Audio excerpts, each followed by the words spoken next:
For crime and punishment, the first period of time that you need to know about is the medieval period.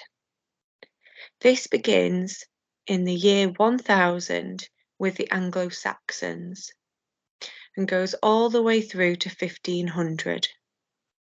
In the exam, they might give you the dates, but they also might just say the medieval period.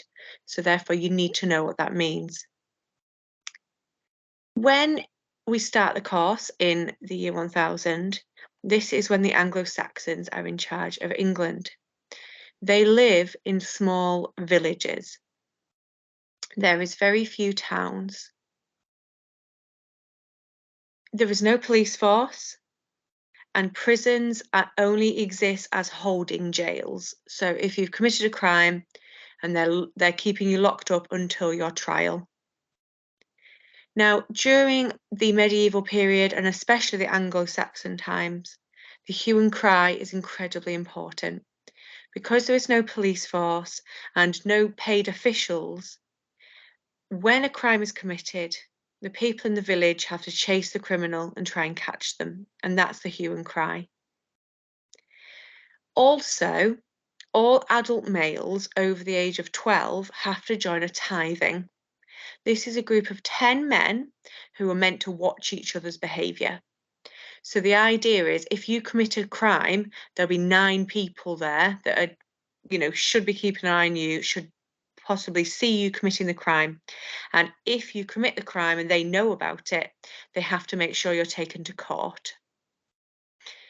Now, at this time, if you do commit a crime and you are going to sort of the court, which is your trial, that would just be done by the local people in the village. So it would be the men that were in charge of it, but it would be a local group of people who knew you and were judging you whether you were guilty or innocent. They would rely on witnesses, they would rely on evidence. However, if there wasn't enough evidence or there wasn't any witnesses, they would actually then rely on what the people knew about you from previously. So if you'd been a good person for most of your life and people knew about that, they'd probably find you innocent. Or if you were known for doing bad things in the past, they'd probably find you guilty. So it is a fair system in that they do rely on witnesses and evidence, but it's not that fair because also they're relying on the thoughts of the people who already know you. So you're going to be judged not just on that event, you're going to be judged on what's happened in your whole life. Now, it was not consistent across the whole country. England was Christian by this point, so each village would be Christian and there would be a church, but it depended in different areas how much the church was involved in the trials.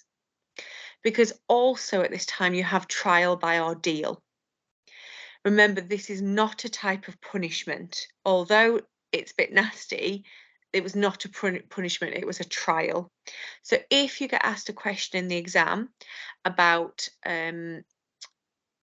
punishments in the medieval time, don't talk about trial by ordeal. Now, trial by ordeal was a trial that was conducted by the church to decide guilt or innocence. It was sometimes used as the regular trial in some areas. In other areas, it was only used if the trial by local jury couldn't decide on guilt. There were several trials by ordeal. For women, it was trial by hot iron. So you had to pick up a burning piece of metal and it would burn your hands. For men, it was to put their hands in boiling water. And again, their hands would be burnt. And the idea was if your wounds got infected, you were seen to be guilty. And if your wounds healed cleanly, you were seen to be innocent. And they believed it was God's judgment. That was a load of rubbish. It was based on whether your wounds got infected, which often they would because they didn't understand germs and they didn't have things like running water. But it was based on chance and germs. It wasn't based on whether you were actually guilty or not. So Trial by ordeal was just luck, whether it actually got the right judgment or not.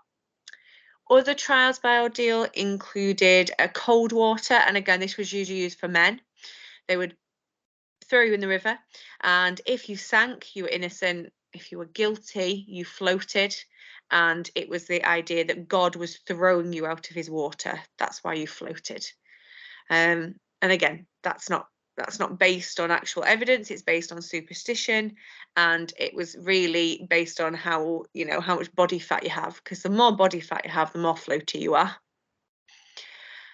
There was also a trial by blessed bread that was just for priests. So they would bless a piece of bread, and if you ate it and you choked on it, you were guilty. But obviously, most people are able to swallow bread without choking on it. So the trial by ordeal ran alongside the trial by local jury, and it was a bit of a just depends where you lived, or depends what evidence there was, depending on which trial you got. Now, that only goes until 1215, so it's not for the whole medieval period. In 1215, the Pope decides we can't keep asking God to help. It's not fair. Humans shouldn't be demanding God get involved in things. So the Pope ordered that it was going to be abolished in 1215. So everything I've talked to you about so far is methods of law enforcement, because law enforcement is either catching the criminals, so things like the hue and cry, or it's putting them on trial and deciding guilt or innocence. Also, you might need to talk about punishments. So one of the biggest punishments of the medieval times was the Wehrgeld. This was a fine that was paid to the victim or their family if the victim had died. Now, for the Wehrgeld, it was you had to pay different amounts for different different crimes. So, for example, if you broke someone's arm, you had to pay them 6 shillings. But if you murdered a peasant, you'd have to pay 100 shillings to their family. Now, that isn't very fair, because also at this time they also had capital punishment for murder, so that's the death penalty. But as I've tried to explain to you, in Anglo-Saxon England, sometimes in some areas they would have a different punishment, and then other areas that have either a more serious or more lenient punishment. So for murder, you might have to pay the Wehrgeld, or you might have to get the death penalty. Now, in medieval times, they did not use the death penalty for small crimes, so they didn't use it for things like theft. You would only be executed for murder or treason. They use corporal punishment a lot. So corporal punishment is physical punishment, like whipping or getting your fingers chopped off. So that kind of physical pain or physical maiming of your body. And then they also use the stocks and pillory. So pillory, where you get your head and arms trapped into this kind of wooden stand, and then the stocks, your feet trapped. And the idea is you get trapped there for a certain amount of time, and people throw things at you and shout things at you. Now, all of these punishments are aimed at a deterrent.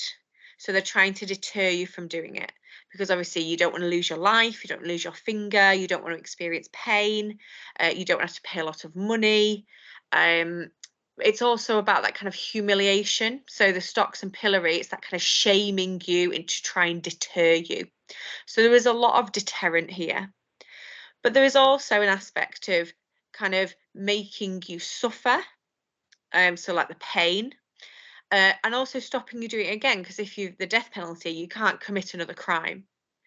And the idea of chopping your fingers off, again, it makes it harder to steal because you've got less fingers. So that's kind of also kind of trying to stop you doing it again. None of this is aimed at reform. It's all aimed at kind of making you suffer, preventing you doing it again, and also deterring people from committing these crimes in the first place. There's also an element of kind of giving the victim or their family some compensation through the Wehrgeld. Now, you might have to talk, if you're answering a question on the medieval times, you might have to talk about how things changed after 1066. So 1066 was the Battle of Hastings, when William I, also known as William the Conqueror, came over from Normandy in France, fought the Battle of Hastings against the English King Harold, and took over. Now, he kept a lot of things the same. So they still had corporal punishment, capital punishment. They still used the stocks and pillory. Trial by ordeal remained under William's reign. Trial by local jury, the hue and cry, the tithings. So generally, most of the Anglo-Saxon aspects of law enforcement and punishment were kept the same, but there was some changes. So the Wehrgild was removed, so that ended. Fines instead went to the king or the queen. So people would still have to pay a fine for a lesser crime, but they would go straight to the king. Now, there was fines for all sorts of things. So, for example, stealing or using violence, but there was a specific fine that was also introduced, and that is the murdrum fine. And this was one of the fines alongside the others that William enforced. And the idea of the murdrum fine was, if somebody killed one of William's Norman soldiers, because when he came over to England, he brought over thousands of Normans with him, who he employed as his personal soldiers. And if a English person killed one of his Normans, the whole region had to pay this fine. So, for example, if a Norman was killed in Yorkshire, everyone in Yorkshire would have to pay the fine, not just the person who'd committed the crime. That was meant to act as a deterrent. It also helped William get money. So if someone did kill one of his Normans, then they would have to pay. He would have to pay, a whole region would pay this fine, and that would get him a lot of money. And remember, he is a Norman because he comes from Normandy, and that's why we're saying that the Normans. He also brought in a specific type of capital punishment for anyone who committed treason. So this was being hanged, drawn, and quartered. So you'd be hanged until you were almost dead, then dragged through the streets, that's the drawn, and then quartered, that's cut into four. So it's not that he introduced capital punishment, but he just creates this new type of capital punishment for treason. One of the really big changes that William does bring in is the forest laws. This makes poaching a crime for the very first time. In Anglo-Saxon England, you were allowed to go into the forests and you were allowed to take wood, you were allowed to hunt animals. When William became king, he changed the law so that all forests in England belonged to him. And therefore, if you took anything from them, it was a crime. It was illegal to take animals or wood from his forests. And because he owned all of them, that applied to all forests. This really affected most people in England because most people were poor villagers and they relied on the forest for wood and for food. Why did William do this? Well, it was because of money. If he has complete control of the animals in the forests, he can charge the nobility money to go hunting. They have to pay him to be able to go and hunt in his forest. And also wood. If he owns it all, then he is the one that gets the money when it's sold. However, this is kind of the first time we see this idea of a social crime. People were so unhappy about the forest laws because it's taking away their kind of, source of food and also their source of fuel and materials. So lots of people continue to do those things and continue to poach and take things from the forest because they didn't think that they should have been stopped. And that's why it's a social crime. People knew it was against the law, but they didn't want to stop because they thought that it was wrong, that it was a crime. And also, it's hard to catch people because no one would tell on each other. because they didn't want someone to be punished for this crime. So it's actually really hard to find the perpetrators. The forest laws, however, were not, this was not the Black Act, which comes in later, where poaching is made a capital crime. Under William, if you were found to be poaching or taking wood from the forest, it would be corporal punishment. So you might get your fingers chopped off, you might get blinded. So it was pretty nasty, but they did not tend to execute people for this crime unless they were repeat offenders and were caught multiple times. But poaching, generally, you got corporal punishment, not capital. But it was a new crime. So they are the changes, that's the differences that you can talk about. The end of the Wehrgild, the introduction of hanging, drawing and quartering, and then the introduction of the forest laws. And if you're writing an essay about this, you could also then talk about, but on the other hand, he kept most other things like the hue and cry and the trial by ordeal, trial by local jury, stocks and pillory, things like that. The other big change that William brought in was giving the church more power over law and order. He introduced the church courts. These were courts controlled by the church. Now, not every church had them. It was only some churches that had courts as well. And the church courts were for people who worked in the church. And if they committed a crime, instead of just going to a normal trial like anybody else, they would go to the special church courts and the church would make a decision. That you wanted to go to the church courts because they never executed people and they always gave more lenient punishments. So whatever the crime was, you would want to go to the church courts. In theory, it was just for people who worked for the church, but that is not what happened in reality. To get tried, so you commit a crime and you want to be tried in the church courts, you had to recite the benefit of the clergy. This was Psalm 51. It was a part of the Bible. And if you could recite it, that was seen as proof that you worked for the church. However, people used to cheat the system and they used to memorize it.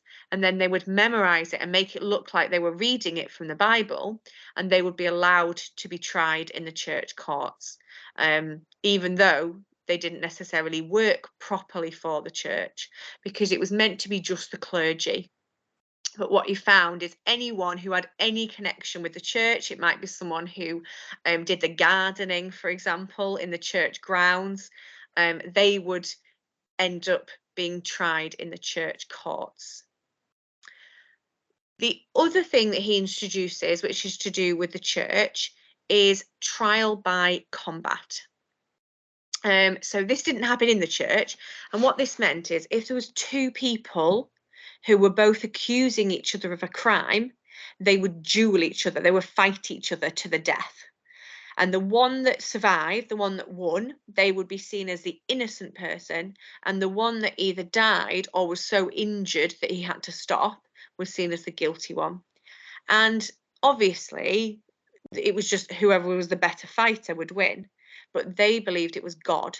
So this is similar to trial by ordeal, because it's about the idea that God is making the decision, when actually it wasn't God at all. It was complete nonsense. Often, obviously, if the person who was innocent was the weaker fighter, they would be the one who lost and they would be called the guilty one. And that's similar to trial by ordeal, because they're both sort of, the idea was God was making the decision, when actually he wasn't at all. Now, the other thing that you might need to talk about then is the later medieval period. This kind of is the 400 years after William the Conqueror, after William I.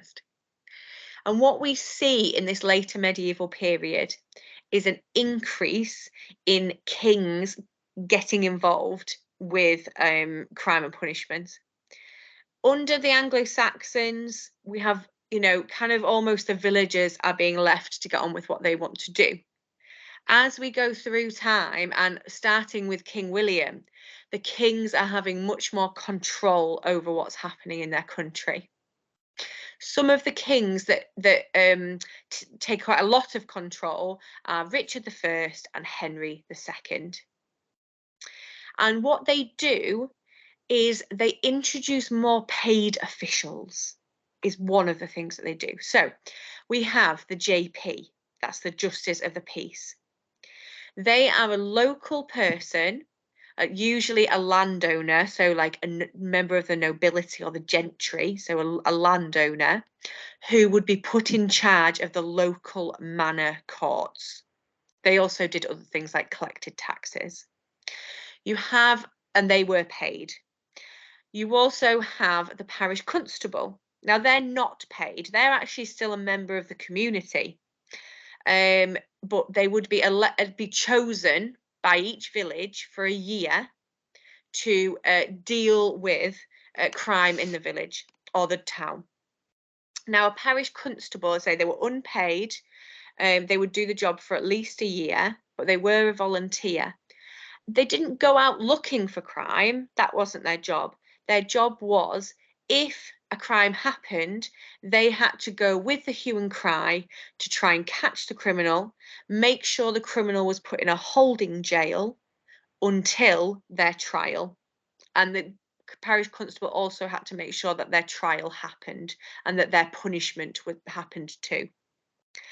The parish constable was also in charge of things like the stocks and the pillory, and whipping and things like that. So the parish constable was in charge of some of the punishments. Each county also had a sheriff, and the sheriff was above the parish constable, but did a similar job. So the sheriff had to make sure criminals were being caught and that they were going to trial. The sheriff tended to live in the biggest town of the county, and the sheriff was also paid. So all of these different positions were brought in by these later medieval kings. And the idea is it's still not a police force, but the idea is that you've got more people that are actually in charge of trying to catch criminals and trying to make sure that they are being held and put on trial. And the sheriff and the JP were being paid for that job as well. Another kind of paid official that was brought in this later medieval period was the coroner.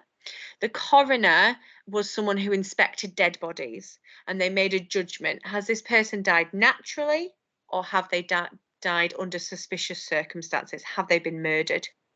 Now, before the coroner existed, some people would get away with murder by making a death look like a natural death, for example, from illness. So the coroner was really important in making sure that people couldn't pretend that someone had died naturally when actually they'd been murdered. You also, in this later medieval period, you have an extension of the hue and cry, which is the posse.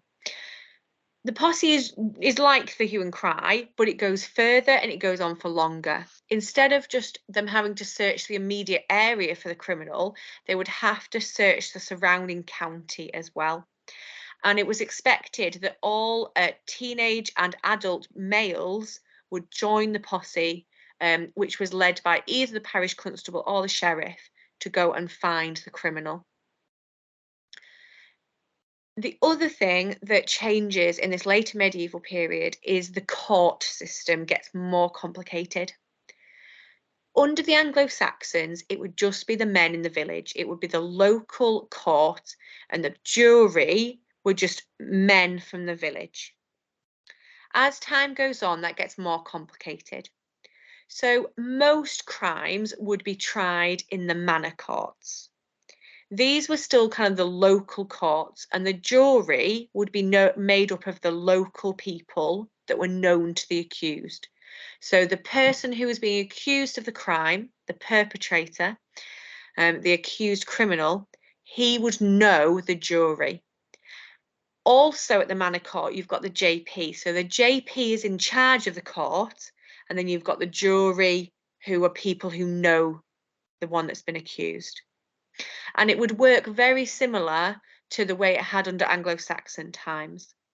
You have witnesses, you hear evidence, but actually, and then you've got the JP who's in charge of everything, making sure everything's being done right. But then the overall decision of guilt or innocence would be made by this jury of people who know them.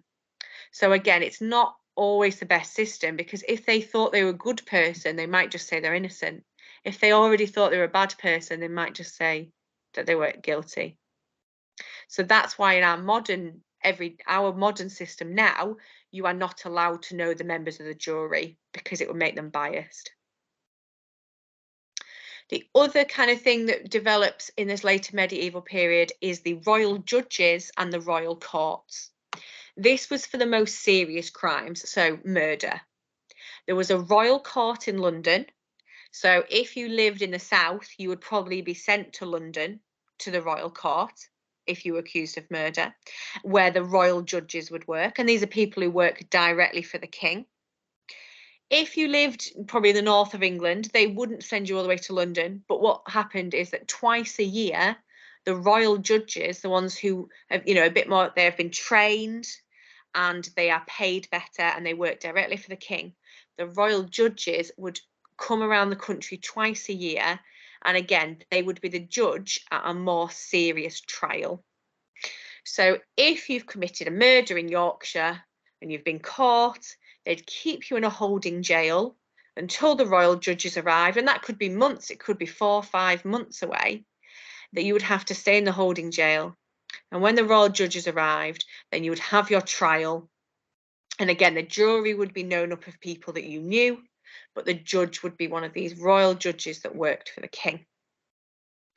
If you just committed something like stealing, you would just have a quick trial quite quickly at the local manor court where the JP was in charge.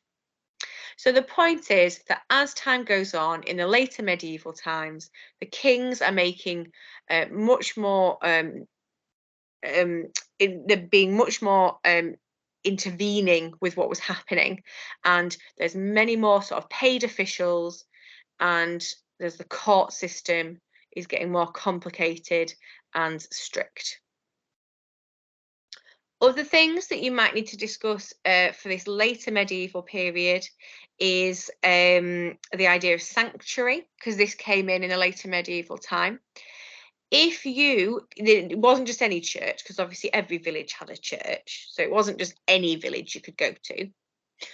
But if you committed a crime and you managed to get to a large church or a cathedral before you were caught, you could claim sanctuary, and nobody could touch you, not even the sheriff or the parish constable or the JP. As I say, it wasn't just the village churches, it was only the bigger churches and the cathedrals. And you could go inside and you could claim sanctuary and nobody could arrest you.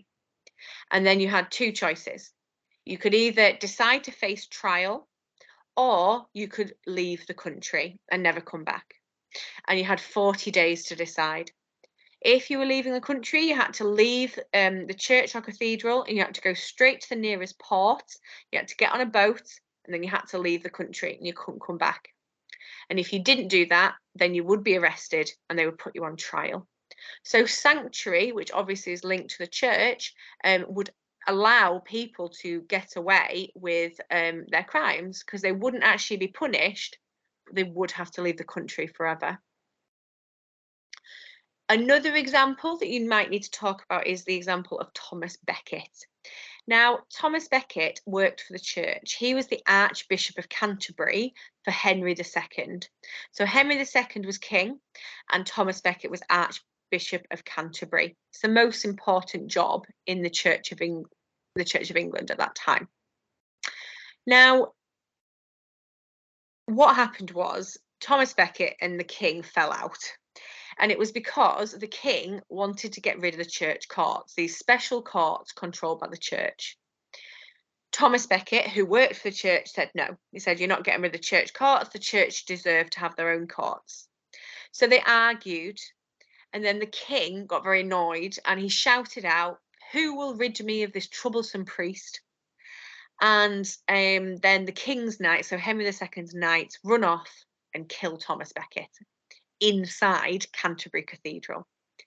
So it seems like the king has kind of won that, because the king and what he said has resulted in a high-ranking member of the church being killed.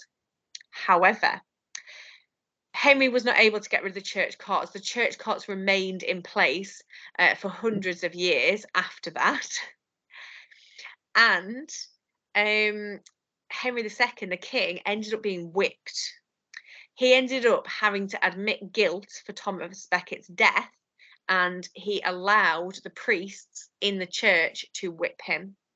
And he only did that because he needed the Pope's help. So the Pope is the head of the Catholic Church, and Henry II needed the Pope's help in a war. But the point is that it seemed like it seemed like the king had won because Thomas Becket died. But actually, it wasn't. It was the church that won, because they kept the church courts and they managed to whip the king as well. Just two last points.